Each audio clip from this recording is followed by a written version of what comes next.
Hello，大家好，歡迎收睇《紅樓密碼之星語紅樓夢》第118集。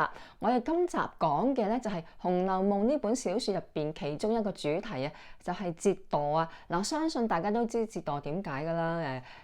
俗語都有話啦，有咁耐風流，有咁耐折墮啊嘛。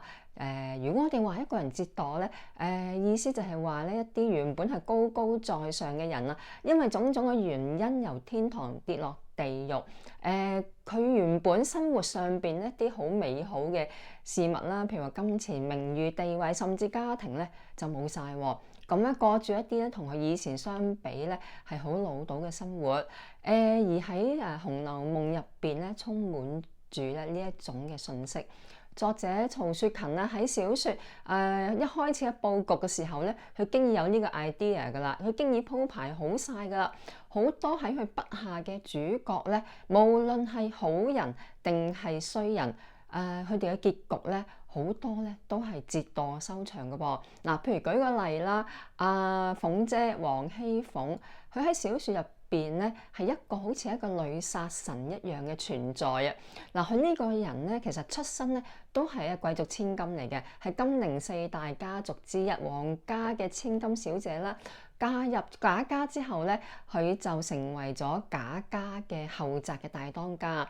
憑住佢嘅能幹啦，佢嘅心狠手辣啦，佢嘅機關算盡啊，而獲得咧賈家嘅老祖宗嘅賞識同埋痛錫啊，成個後宅咧係為佢咧係馬首是瞻嘅。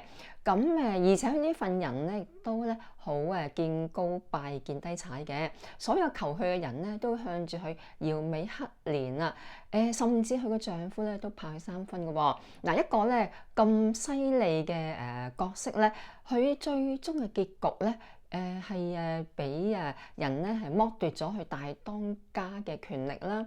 而咧之後你一朝失勢之後咧，俾家人嫌棄，俾丈夫埋怨啊！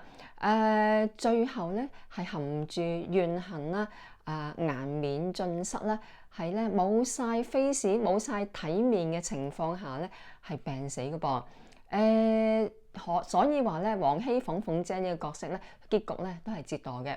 再舉多個例子啦，譬如話賈家二小姐迎春啦，嗱，一個咧一身錦衣玉食啦，着盡綾羅綢緞啊嘅賈家嘅貴族千金啦，佢嘅結局咧係嫁錯郎啊，嫁咗俾咧一隻中山狼啊，即係一個忘恩負義嘅人啊，結果咧係被咧折磨虐打家暴而死嘅。咁你可能會問啦，係咪呢個角色咧係一個衰人咧？所以作者咁樣對佢。又唔係嘅噃，呢個角色咧係溫柔善良啦，平時好似一隻鵪咁嘅，咁咧仍然咧係得到咧一個咁嘅結局。咁我哋再舉多個例啦，睇下再冇啲咧小説入邊咧折墮嘅例子咧。一個叫妙玉嘅角色啊，佢係一個咧生得非常之年青貌美啦嘅一個咧大發修行嘅尼姑嚟嘅。佢咧喺記住喺賈家嘅家廟龍翠庵嗰度咧係修行嘅。咁呢個角色嘅設定咧，除咗係年青貌美咧，亦都係出身亦都係唔錯啦，學識咧係出眾喎。份人咧帶啲奄尖，帶啲高竇啦。而且咧佢仲係有潔癖嘅。咁佢就最討厭嗰啲咧低下階層嘅人啊，覺得佢哋咧係污糟啊，覺得佢哋咧身上邊咧係有臭味啊。嗱，一個咁高竇啦，咁自視咁高嘅人咧，佢嘅結局咧偏偏咧都係污穢嘅喎。佢結局咧就係俾一大班嘅賊咧老劫咗咧，想拆船啊，做咗壓寨夫人啊。最後咧小說係暗示咧佢係被咧侮辱而死嘅。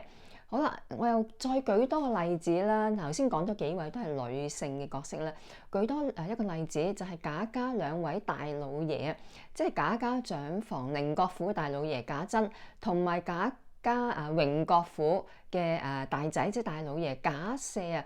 嗱，呢兩個大老爺一生享盡榮華富貴，呢個不在話下啦，而且權勢滔天啊。但係後嚟咧都係因為犯咗事咧，而俾皇帝咧係革咗佢哋嘅職啦，亦都係因而咧係被抄家嘅。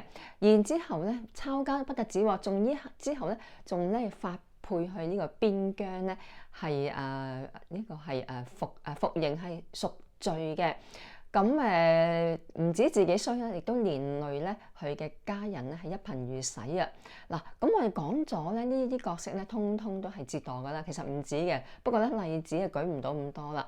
咁啊，除咗角色上邊嘅個別嘅角色上邊嘅結局係折墮咧，更加大鑊嘅咧就係成個賈家都係折墮嘅。事關小説就寫啦，佢哋喺俾皇帝抄家之後咧，幾乎係一朝係崩壞啊，嚴重係入不敷支啊！佢哋由原本咧食慣、洗慣、嘆慣、威慣嘅一班貴族咧，去到後尾咧慳得就慳，啲下人咧多得滯啊，咳得就咳啦。如果唔係咧，都差唔到幾耐啊！之後咧仲好衰唔衰喎？又俾大賊咧係打劫啊，將呢一啲咧抄家咧抄唔走嘅一啲財物咧，幾乎咧全部係掃光晒咁滯啊！咁賈家咧又即時咧陷入前所未有嘅危機啊！幾乎咧係衰到咧，連老祖宗死咗之後嘅喪禮啊，使咗嘅錢咧都冇錢埋單找數啊，要周圍撲水啊！仲後尾衰到咧，有人提議不如咧向咧佢哋一啲富貴咗嘅一啲下人咧借翻錢嚟到係周轉，咁都仲唔係折墮係咩咧？嗱，至於咧我哋三位主角啦，賈寶玉、薛寶釵同埋林黛玉，佢哋似乎咧就可以避過折墮呢一個結局。嗱，非也。其實咧我哋上集都講過啦，我哋而家講嘅一啲呢三個主角結局咧，係一啲我哋而家坊間嗰度揾到嘅小説嘅版本嘅結局嚟嘅。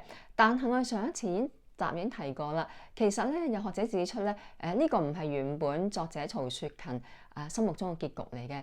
原本嘅結局咧，其實咧就係咁嘅喎，話寶玉咧佢後尾咧喺家族咧係崩壞之後咧係坐過監嘅，喺監獄入邊咧被人折磨得咧不似人形啊！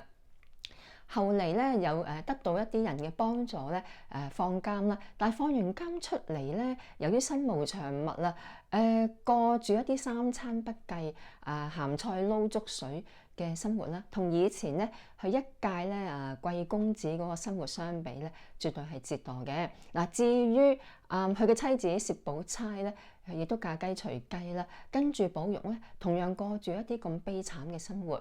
而至於林黛玉咧，佢喺賈家抄家之後咧，淪落去教坊啊，即係咩意思啊？即係咧做咗係官妓妓女啊！嗱，咁我哋可以見到作者曹雪芹咧，似乎係將世上邊最慘嘅事情咧安排俾呢一班貴族喎。咁你越係有幾高貴，有幾高高在上，有幾高竇咧，你就有就會咧係有幾咁係折墮嘅。咁點解作者要咁寫咧？其實咧同佢自己同埋佢嘅家族曹家咧嘅遭遇咧係有住咧息息相關嘅關係嘅。因為咧佢同埋佢嘅家族咧就係咧清朝時候真人版嘅賈家啦。咁至於係點樣咧？佢點解咧係要咁做咧？我哋咧交完下一集咧，先同大家分享啦。去到呢度咧，本集咧內容經已完結㗎啦。不過咧唔好咁快熄機住，留多幾秒啦。尤其是你對呢個頻道有興趣，而你又未訂閱嘅朋友咧，即刻咧舉起你嘅指頭按訂閱呢個掣，我哋即刻就會收到你嘅支持同埋鼓勵㗎啦。然後咧撳埋側邊嘅鐘仔，有新片上，你自然就會知㗎啦。最後咧，你俾個 like 我啦，同埋將呢段片分享俾你嘅朋友啦。多謝收睇，拜拜。